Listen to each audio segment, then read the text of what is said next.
Marami akong gustong i-share sa inyo. Una, March 18, maghihiring na uli ang Justice Committee. Napaka-importante po ng hearing na yan. Ngayon, may gusto lang akong i-share sa inyo. Sumagot si Sara Duterte doon sa complaints laban sa kanya. Yung sagot ay hindi naman sagot. Hindi niya naman sinagot yung mga issue laban sa kanya. Yung mga ground sa impeachment, yung mga issue laban sa kanya, wala. Hindi niya sinagot. Nagpalusot siya. Ang sabi niya, hindi niya na raw sasagutin kasi wala naman daw mga basihan yun, hearsay yun, conjectures lang daw yun. At saka, hindi daw sumusunod sa due process ang Kamara, ang Justice Committee, double standard daw, kung ano-ano mga kabunyog.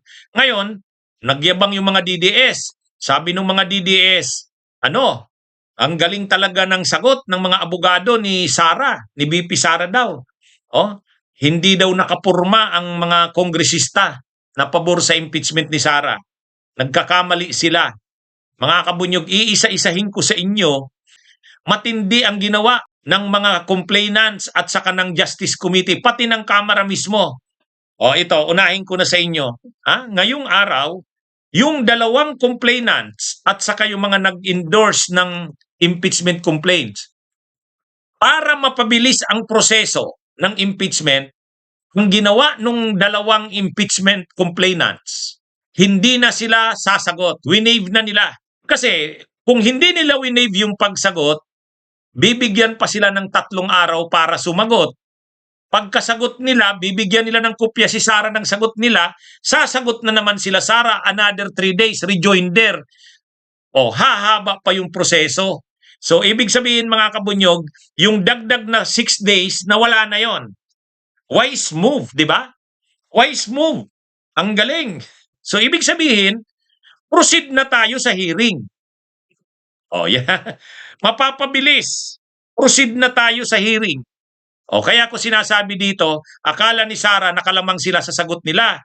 Heto ang mga hakbang na papaspasan na ang impeachment niya. Ang unang hakbang, yung mga complainants hindi na sasagot. Kasi wala namang say-say yung ni Sara, answer ad cutilam. So hindi na nila sasagutin yon, proceed na ngayon sa hearing. Magpipresent na ng mga evidence, mga kabunyog, mga kababayan. At ito pa yung mabilis na nangyari. Kaagad-agad, may hearing na, may Justice Committee hearing at didesisyonan na ang maraming bagay. Ano yung mga didesisyonan? Una, yung 2 bang abogado ni Sara ay papayagang maging abogado? Si Monsayak at saka si Puwa. Pangalawa, itatransfer na ba ang custody? Hihilingin na ba sa korte na itransfer ang custody ni Madriaga sa Justice Committee, sa Kamara? Pangatlo, maglalabas na ba ng subpina sa mga bank records, financial records ni Sara, pati ni Manscarpio? Yun, aabangan na natin yan, mga kabunyog, mga kababayan.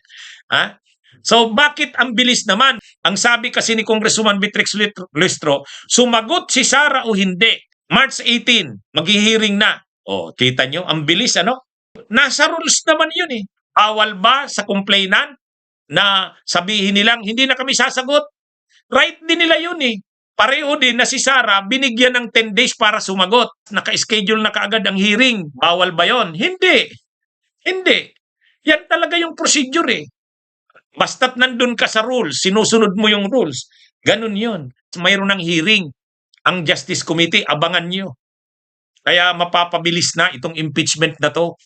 Ang sabi ni Congresswoman Beatrix Lustro, siya bilang chairman ng Justice Committee, hindi niya ito i-delay pero hindi niya rin issue-shortcut. Di ba? Ganyan naman yung ginagawa niya eh. So tama naman eh. Ngayon mga kabunyog, may ibabalita pa ako sa inyo. Isang napakagandang balita. May pinasang resolusyon, approve na. Resolution number 892. Ang nag-sponsor mismo ng resolution ay si Speaker Bujidi, Majority Floor Leader Sandro Marcos, Minority Floor Leader Marcelino Libanan. Ano ang nakalagay dito sa Resolution 892? Ang daming dinesisyonan dito sa resolution na to. 1. Binigyan ng kapangyarihan, otorisasyon ang Justice Committee na kahit nakareses ang Kongreso, ang House, sa March 21 to May 3, pwede silang mag-session or mag-hearing ang Justice Committee. Binigyan na sila ng authority. Itong Resolution 892 na kapapasa pa lang ngayong araw, binigyan na ng authorization ang Justice Committee na mag-conduct ng hearing sa impeachment kahit naka-recess. Ang galing, ano? Tama yun. Alam nyo kung ano pang binigay na power? Binigyan din sila ng power na magprotekta sa mga witnesses at sa mga complainants. Diyan napapasok ngayon yung paghiling kay Madriaga na i-transfer sa custody nila. Kasi witness yan. Kasi walang ganyang power ang Justice Committee. Maliban na lang kung bigyan sila ng power ng kabuoang Kamara, yung buong House. Ay binigyan na sila ng power through this Resolution 892. Di ba? Okay ha? Isa-isahin ko ha. Pinasa ngayong araw ang Resolution 892. Sa Resolution 892, kapapasa pa lang ngayong araw, binigyan ng power ang Justice Committee na mag-hearing kahit naka-recess. March 21 to May 3, may hearing. Pangalawa, binigyan sila ng power na magprotekta sa mga complainants at witnesses. Isa sa witness dyan ay si Madriaga. Pwede na ngayong maglabas ng motion ang Justice Committee para i-request sa korte na kung pwede ilagay sa custody ng House si Madriaga. Saan nakagaling yung power na yan ng Justice Committee? Dito sa resolution na to. Ito pa, binigyan din ng power ang Justice Committee sa pangunguna ni Congresswoman Beatrix Luestro na mag-issue ng mga subpoena, ducis tecum, ad testificandum, lahat ng compulsory processes. Kasi ang mangyayari, kung hindi sila binigyan ng power, kung may isusubpoena sila, magsusulat pa sila sa Speaker ng House. Yung Speaker ng House ang magsusubpoena. Hindi na. Binigyan na ng power ng House ang Justice Committee. Kayo na ang magsubpoena kung sinong gusto nyong isubpoena.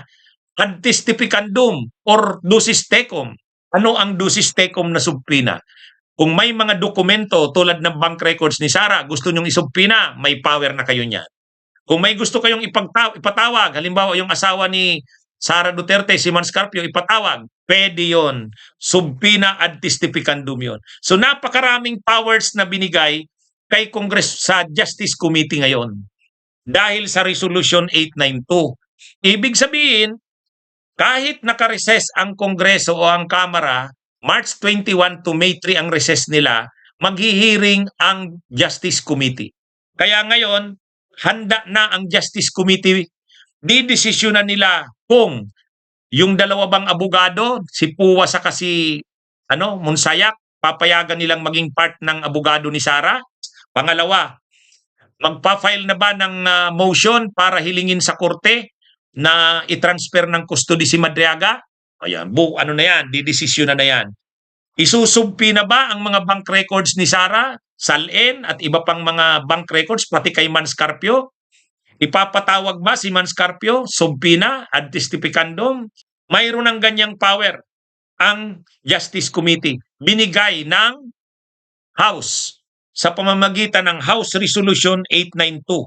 Ngayon, anong mangyayari niyan mga kabunyog, mga kababayan? Pagbalik ng mga kongresista ng Kamara sa May 3, baka doon ang mangyayari yung plenary. Doon ang magbubutuhan. So mga May, post na sa House, makukuha na yung 1/3.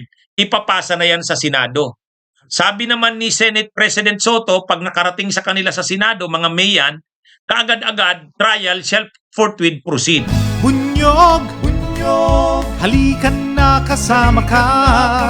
Bunyog, kapag buklod ay may pag-asa. Luzon, Visayas, Mindanao, isa ang pananaw. Sa bagong Pilipinas ang bunyog isisigaw. Bunyog.